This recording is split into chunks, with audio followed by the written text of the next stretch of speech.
Ага. Добрый день, уважаемые коллеги. Сегодня мы продолжаем наш онлайн-курс о жизни глухих и слабослышащих.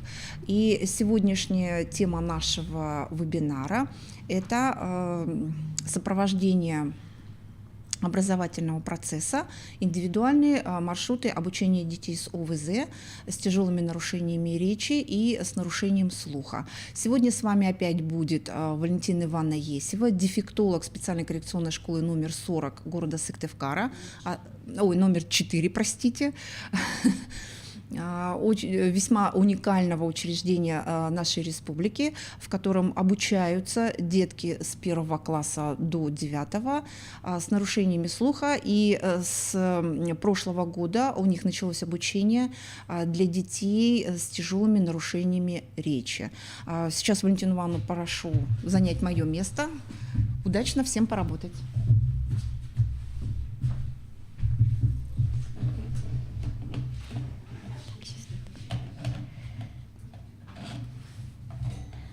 Извините меня пока, пожалуйста.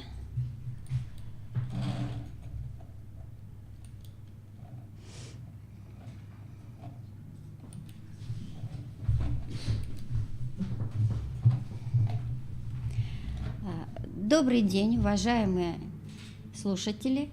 Сегодня мы продолжим разговор о детях с нарушениями слуха и поговорим немножко о детях с тяжелыми нарушениями речи. Все эти группы учащихся обучаются на сегодня в нашей школе-интернате номер 4 города Сыктывкара.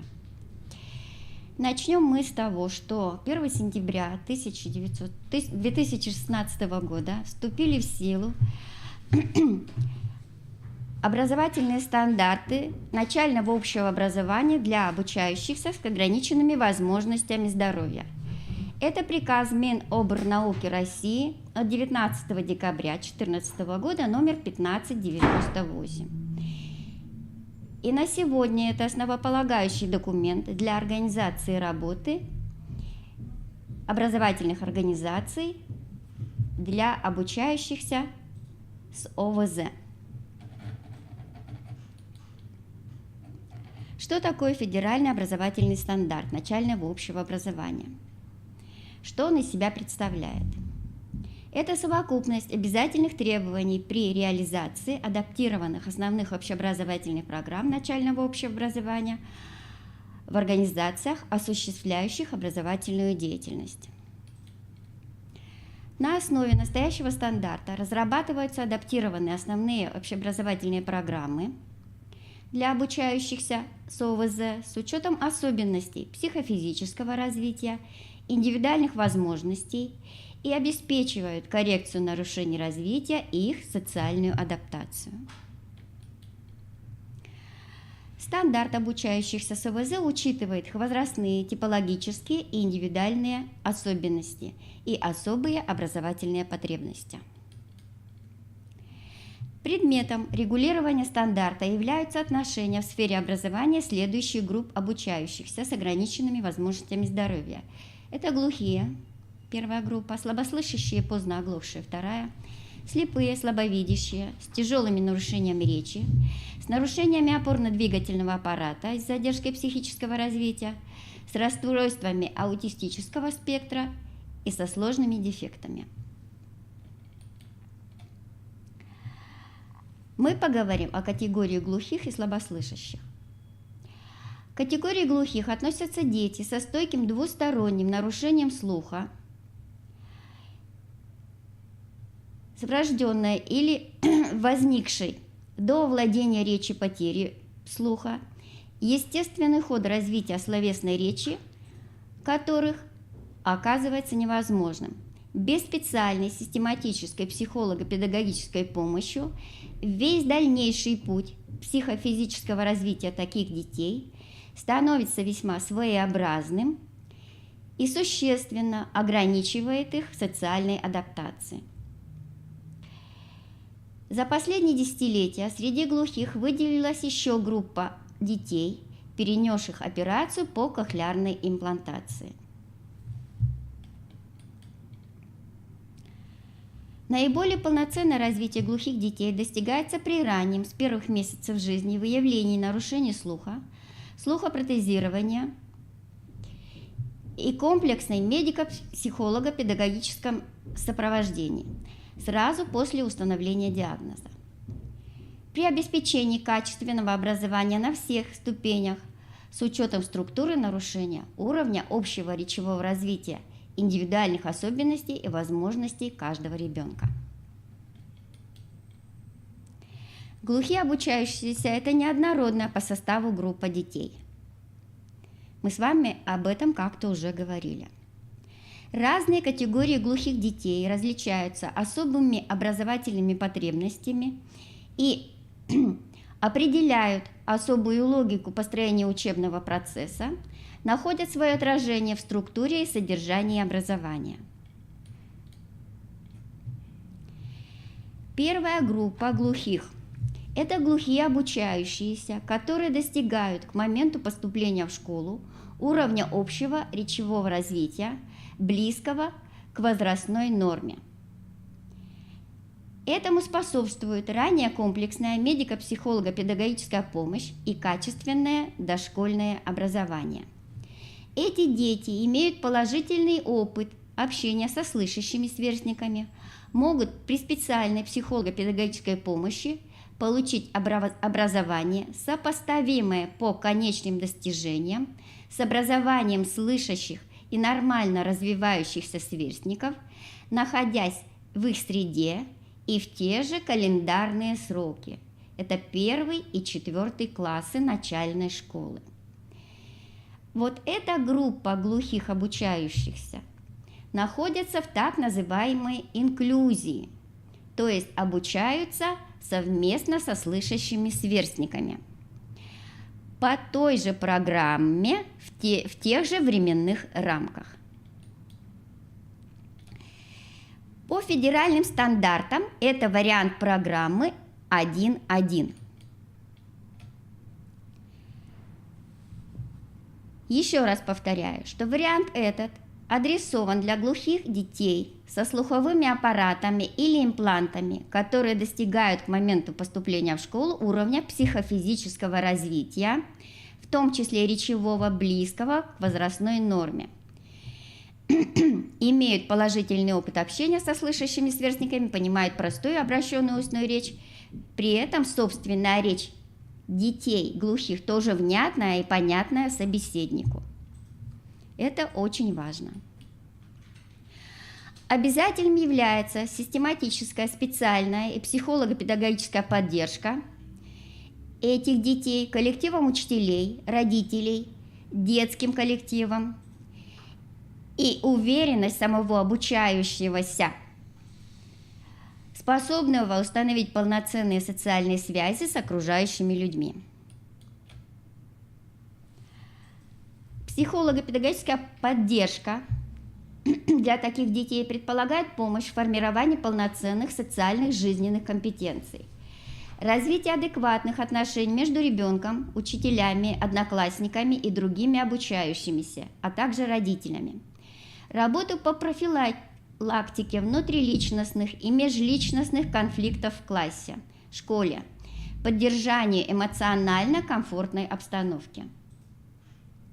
Создание условий успешного овладения учебной деятельностью с целью предупреждения негативного отношения глухого обучающегося к ситуации школьного обучения в целом.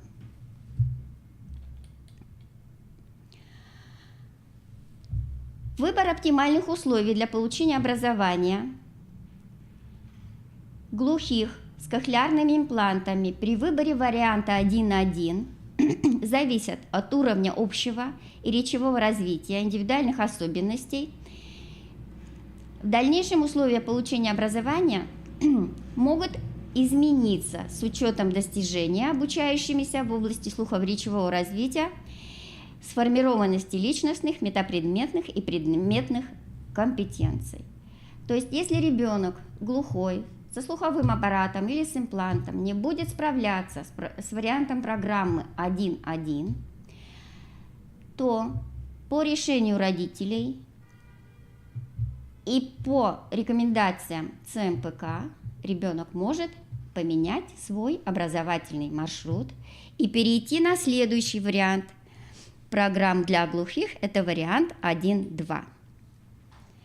Вариант 1.2 предназначен для образования глухих детей, которые не достигают к моменту поступления в школу уровня развития, в том числе и речевого, близкого к возрастной норме, не имеют дополнительных ограничений здоровья, препятствующих получению начального образования в условиях, учитывающих их общие и особые образовательные потребности, связанные в том числе с овладением словесной речью в устно- и письменных формах и жизненными компетенциями. Я хочу подчеркнуть, что эти дети, которые обучаются по варианту 1.2, не достигают к моменту поступления в школу в своем развитии уровня нормально развивающихся сверстников. Поэтому вариант 1.2 предполагает, что глухой обучающийся получает образование, сопоставимое по конечным достижениям с образованием слышащих сверстников, но в пролонгированные сроки, то есть в более длительные сроки. Это 5 лет начального общего образования для детей, получивших дошкольное образование, и 6 лет начального общего образования для детей, не получивших дошкольного образования. Данный вариант предполагает в большей степени развитие обучающихся жизненных компетенций на основе плановерного введения их в более сложную социальную среду. Поэтапное формирование разных видов речевой деятельности – чтения, письма, слушания, говорения, речевого поведения, расширение жизненного опыта, социальных контактов, в том числе со слышащими детьми и взрослыми на основе словесной речи. Вот этот вариант программы, он как раз чаще всего используется в специальных коррекционных общеобразовательных организациях. Обязательной при варианте 1.2 является и организация и создание слухоречевой среды при использовании детьми звукоусиливающей аппаратуры разных типов и коллективного, и индивидуального пользования, при необходимости с дополнительной комплектацией вибротактильными устройствами. Включение специальных предметов коррекционно-развивающего направления. Особое структурирование содержания обучения на основе усиления внимания к целенаправленному развитию словесной речи. Формирование жизненной компетенции и применение как общих, так и специальных методов и приемов обучения.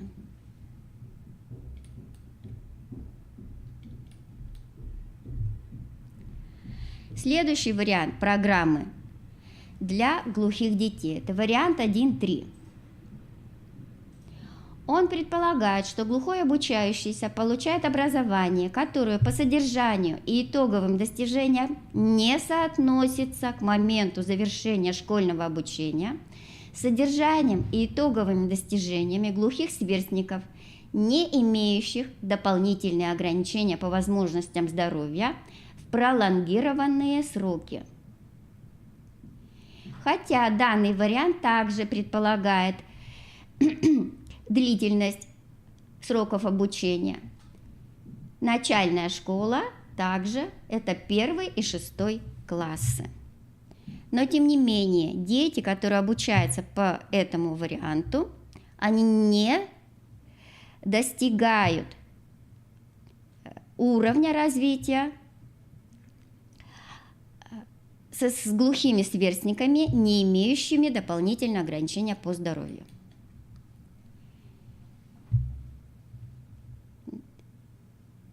Этот вариант предназначен для образования глухих обучающихся с легкой умственной отсталостью, с интеллектуальными нарушениями. На основе данного варианта создается программа, может быть создана программа, которая при необходимости индивидуализируется. Эти программы называются СИПРы – специальные индивидуальные программы развития.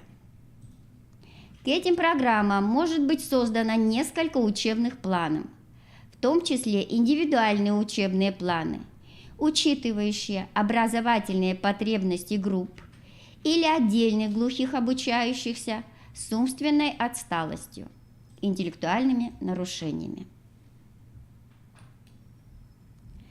Данный вариант программы предполагает в большей степени развитие обучающихся жизненной компетенции на основе планомерного введения их в более сложную социальную среду, расширение повседневного жизненного опыта, социальных контактов обучающихся в доступных для них пределах, в том числе со слышащими детьми и взрослыми, и поэтапное формирование разных видов речевой деятельности – чтение, письмо, слушание и говорение.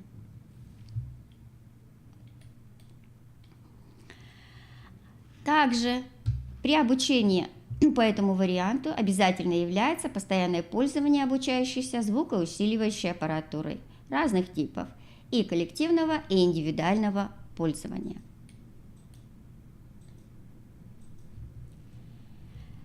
По этому варианту программы также могут обучаться и обучающиеся с кохлеарными имплантами.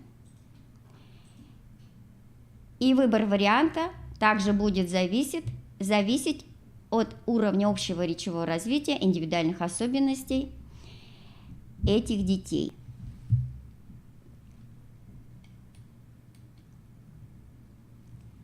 Есть еще четвертый вариант программы для обучения глухих обучающихся. Он предназначен для образования детей, имеющих помимо глухоты другие тяжелые множественные нарушения развития. Умственную отсталость в умеренной, тяжелой или глубокой степени, которая может сочетаться с нарушением зрения, опорно-двигательного аппарата, расстройствами аутистического спектра, эмоционально-волевой сферы и быть различной степени тяжести. Могут быть осложнения текущими соматическими заболеваниями и психическими расстройствами.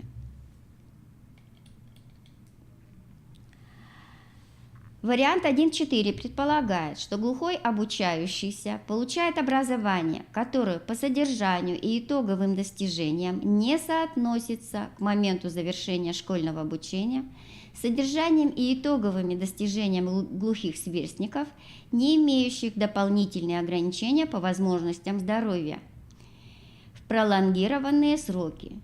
Данный вариант предполагает также пролонгированные сроки обучения, и начальная школа этого варианта составляет 1 и 6 классы. На основе данного варианта организация имеет право разрабатывать специальную индивидуальную программу развития, учитывающую индивидуальные образовательные потребности обучающегося. Так называемые СИПРы. Мы о них с вами уже говорили.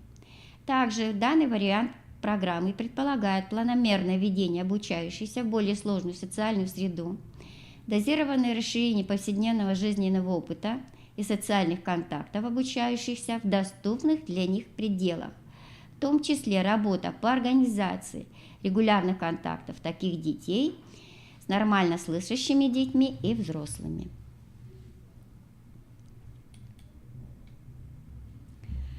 Обязательно является специальная организация среды для реализации особых образовательных потребностей обучающихся, развитие жизненной компетенции в разных социальных сферах – образовательной, семейной, досуговой, трудовой и других.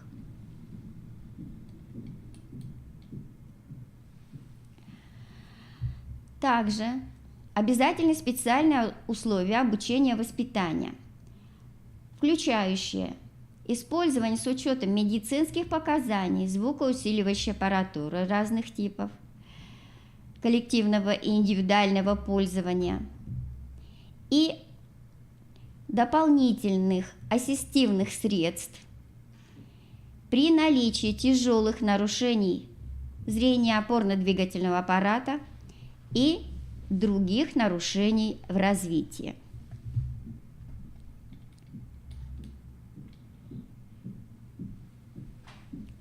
При наличии значительных продвижений в освоении специальных индивидуальных программ может быть поставлен вопрос о переводе глухого обучающегося с варианта 1.4 на обучение по варианту 1.3. Среди этих детей, идущих по образовательному маршруту 1.4, также есть дети с кохлеарными имплантами. И выбор условий оптимальных для обучения имплантированных детей также зависит от их развития на момент поступления в школу и индивидуальных особенностей. Эти дети также могут, с учетом изменения и достижений в области слухоречевого развития, поменять вариант программы 1.4 на вариант программы 1.3. Как итог, на сегодня федеральные стандарты предлагают 4 варианта программ для обучения глухих детей. Первые 2 варианта – это так называемые цензовые варианты. Они предполагают образовательный маршрут, который приводит к документу государственного образца, то есть к аттестату. Варианты 1.3 и 1.4, так называемые нецензовые варианты программ. В результате обучения и прохождения образовательного маршрута они приводят к получению свидетельства об обучении. Не аттестата, а свидетельства об обучении.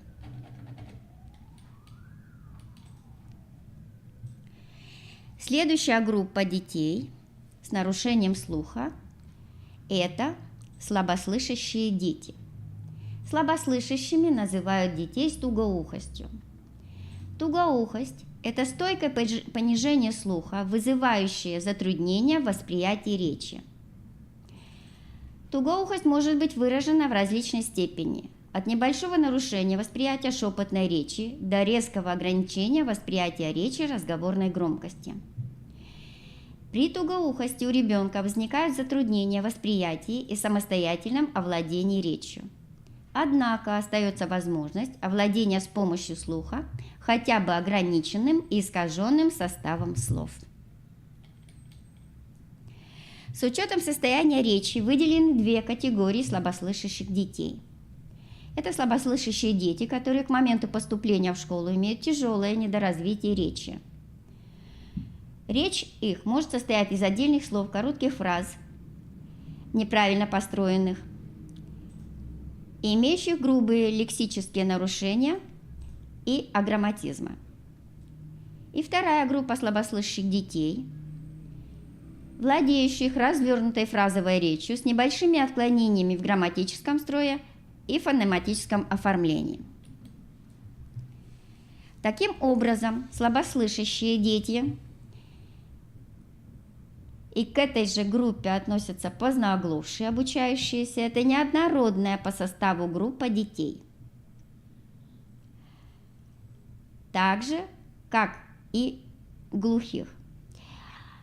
Первая группа – это слабослышащие, позднооглохшие обучающиеся, которые достигают к моменту поступления в школу уровня общего и речевого развития, близкого к возрастной норме, чему способствует ранняя комплексная медико-психолого-педагогическая помощь и качественное дошкольное образование.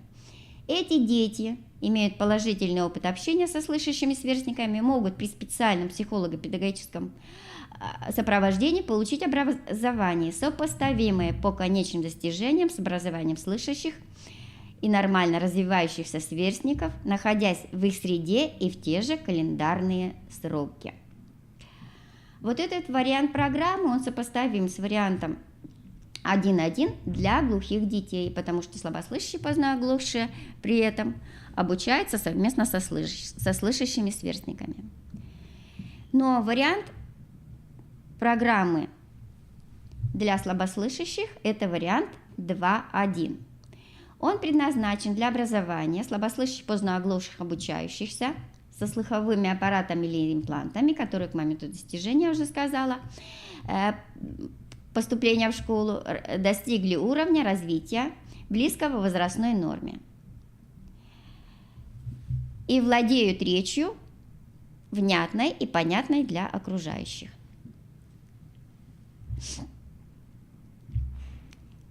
Начальная школа по этому варианту проходит в те же календарные сроки, 1 и 4 классы, как и начальная школа для слышащих детей.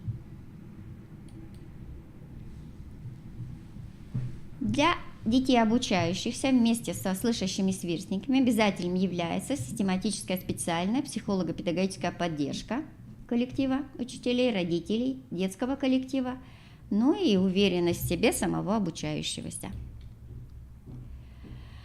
Также в структуре программ обязательно должна быть программа коррекционной работы, направленная на коррекцию слухоречевого развития, преодоление коммуникативных барьеров и поддержки в освоении образовательных адаптированных программ.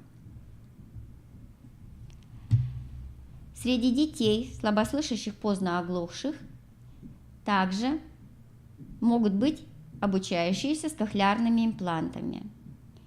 И выбор варианта обучения также будет определяться в зависимости от уровня общего речевого развития ребенка на момент поступления в школу.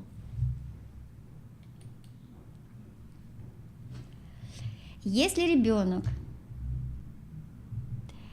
не может усвоить программы, проходя по образовательному маршруту 2.1, то он может поменять маршрут и перейти на вариант программы для слабослышащих 2.2.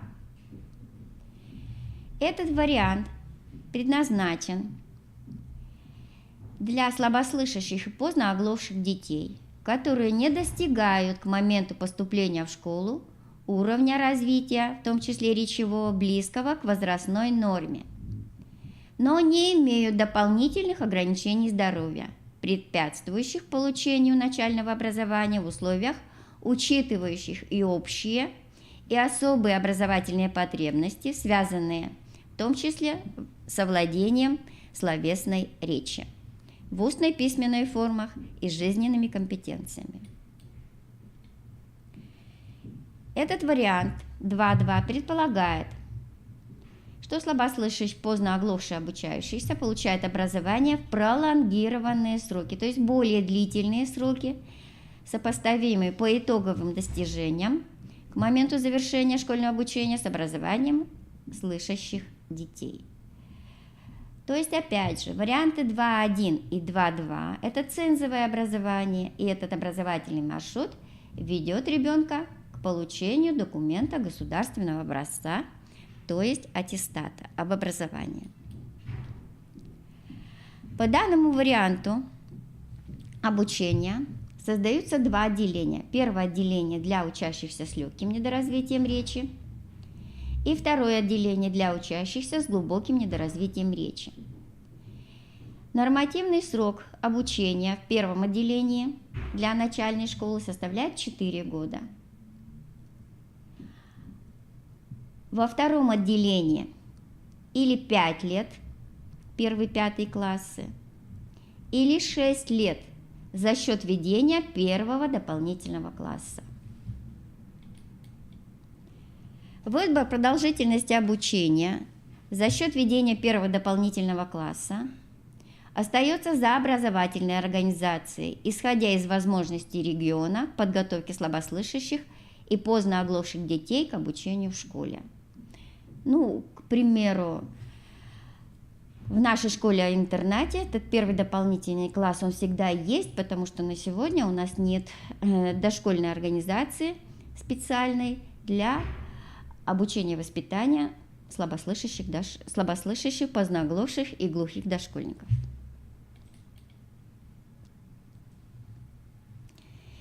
И опять же, так же, как у глухих, вариант 2.2 предполагает большей степени развития обучающихся жизненных компетенций на основе планомерного введения их в более сложную социальную среду, поэтапное формирование разных видов речевой деятельности, чтения письма, слушания и говорения, речевого поведения, расширение жизненного опыта, социальных контактов, в том числе со слышащими детьми и взрослыми на основе словесной речи.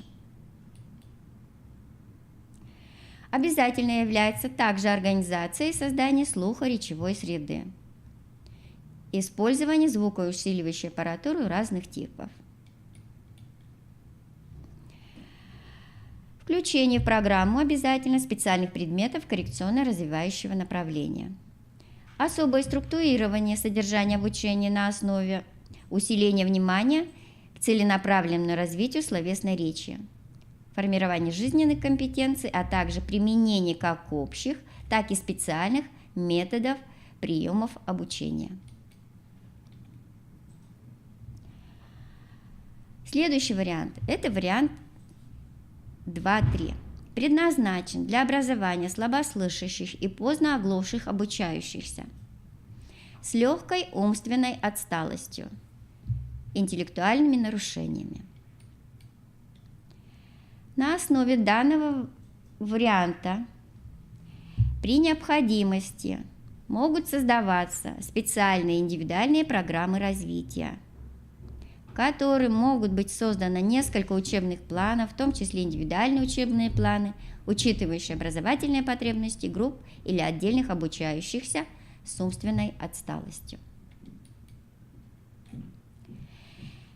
Этот вариант предполагает, что обучающихся получают образование также в пролонгированные сроки, но несопоставимые по итогам достижения к моменту завершения школьного образования с образованием сверстников без ограничений здоровья. Нормативный срок обучения в начальной школе по этому варианту программы 5 лет, 1-5 классы. Указанный срок также может быть увеличен до 6 лет за счет введения первого дополнительного класса.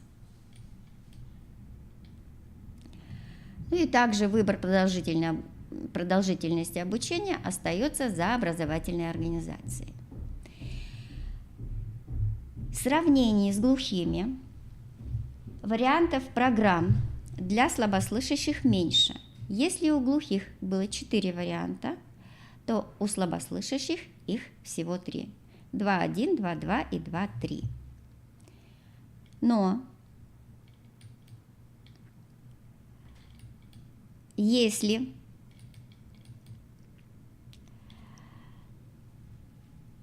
есть дети слабослышащими с тяжелыми множественными нарушениями, для этих детей тоже находится вариант. Они обучаются по варианту программы 1.4 для глухих детей с тяжелыми нарушениями в развитии.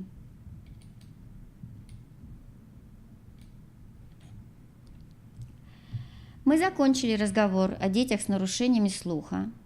Я еще раз хочу повторить, что вариантов программ очень много, и все они учитывают психофизические и индивидуальные особенности детей с нарушением слуха.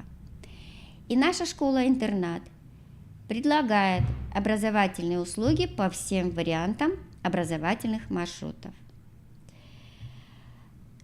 Кроме этого, мы сказали, что с 1 сентября 2018 года в нашей образовательной организации были открыты классы для детей с тяжелыми нарушениями речи.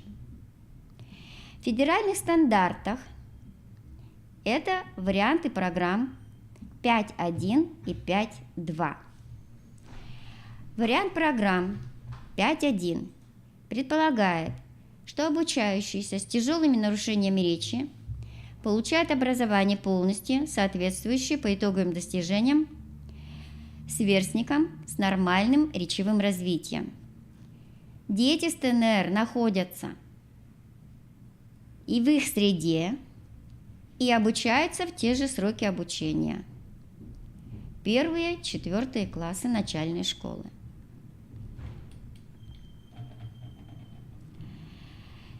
Этот вариант 5.1 предназначается для обучающихся с фонетико-фонематическим или фонетическим недоразвитием речи, дислалия, легкая степень выраженности дисартрии, заикания и ринолалии. С общим недоразвитием речи 3-4 уровней речевого развития, различного генеза. Дети, у которых имеются нарушения всех компонентов языка.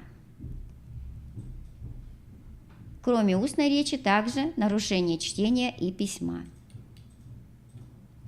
Обязательным условием является при данном варианте программы логопедическое сопровождение обучающихся, согласованная работа учителя-логопеда с учителем начальных классов с учетом особых образовательных потребностей обучающихся. Следующий вариант программы для детей с тяжелыми нарушениями речи – это вариант 5.2. Он предполагает, что обучающиеся получают образование, тоже соответствующее по конечным достижениям с образованием сверстников, не имеющих нарушений речевого развития, но в более пролонгированные календарные сроки. Эти дети находятся в среде сверстников с речевыми нарушениями, исходными образовательными потребностями или в условиях общего образовательного потока, но в отдельных классах.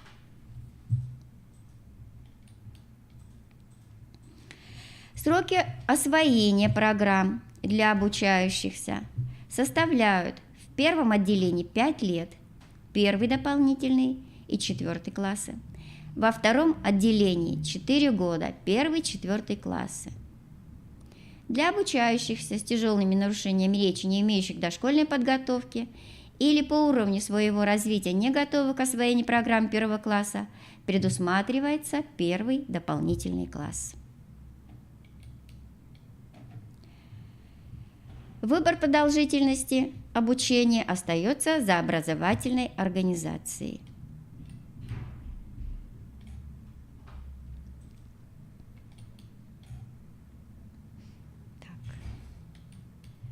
Все. Вот вариант 5.2.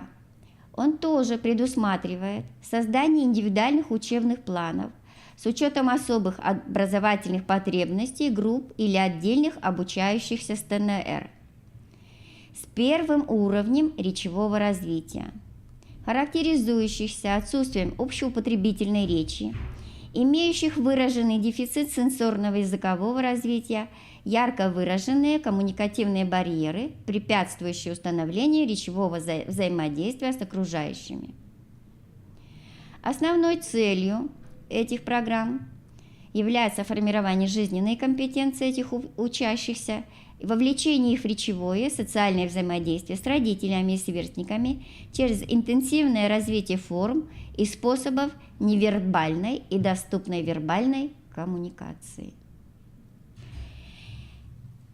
Я должна сказать, что вариантов программ для детей с тяжелыми нарушениями речи по федеральным стандартам всего 2.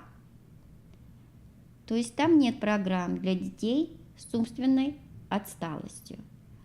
Потому что дети с тяжелым недоразвитием речи и с умственной отсталостью обучаются по вариантам программ для умственно отсталых детей. Это федеральные стандарты, письмо Министерства образования Российской Федерации номер 1599. Мы в своем учреждении предлагаем обучение детей с тяжелыми нарушениями речи по варианту 5.2. То есть эти дети находятся в классе со сверстниками, имеющими тоже речевые нарушения. И для них создаются специальные условия, применяются специальные приемы и методы для достижения более благоприятных результатов в обучении. В конце образовательного маршрута и по варианту обучения 5.1 и по варианту 5.2 эти дети тоже получают документ государственного образца, то есть аттестат об образовании. Спасибо за внимание. На сегодня наш разговор с вами закончен. Я думаю, что если вы возьмете федеральные государственные стандарты начального общего образования для детей с ограниченными возможностями здоровья и всю нормативно-правовую документацию, которая идет вместе со стандартами, то там найдете ответы на все вопросы по организации обучения и воспитания детей в зависимости от группы нарушения. На сегодня это основополагающие документы, по которым организуется работа по обучению и воспитанию детей с ограниченными возможностями здоровья. Спасибо за внимание. Если будут вопросы, пожалуйста, присылайте, мы будем рады вам ответить.